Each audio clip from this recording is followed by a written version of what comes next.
Around 40 Asian nationalities are represented in Indiana. And if you ever wanted to know more about the heritage, now is the time to learn. It certainly is. May is Asian Pacific Heritage Month. News 8's multicultural reporter Katira Winfrey joins us now with that story. Katira. Well, Phil and Brooke, Asian community members say this month isn't just about highlighting heritage, but also a chance to help bridge cultural gaps between all communities. Sometimes that can happen through conversations, food, and so much more.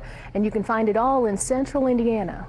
Indiana is home to roughly 170,000 Asian and Pacific Islanders. Philip Smith was born in the Philippines and adopted into an American family. I know there's a lot of issues going around with racism and discrimination and such, but I believe that if you can educate someone, you can tear down those walls. Yearning to learn his roots, he found his birth family in 2010 that led him on another path of discovery, leading him to open the Philippines Cultural Community Center.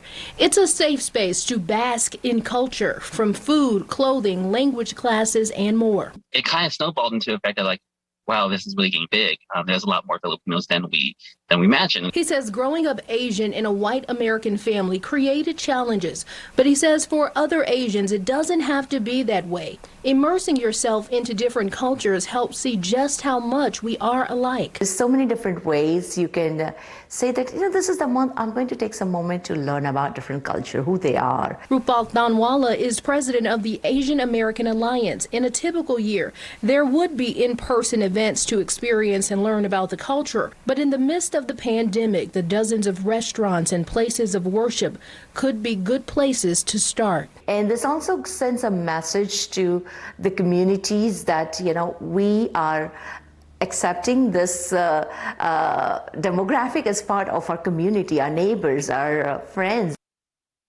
And the Philippines Cultural Center holds a bazaar every Saturday, and Visit Indy has launched an Asian and Pacific Islander Heritage Month blog. Each week it'll highlight different Asians in the community making a difference. Reporting in the studio, I'm Wish TV News 8's multicultural reporter Katira Winfrey.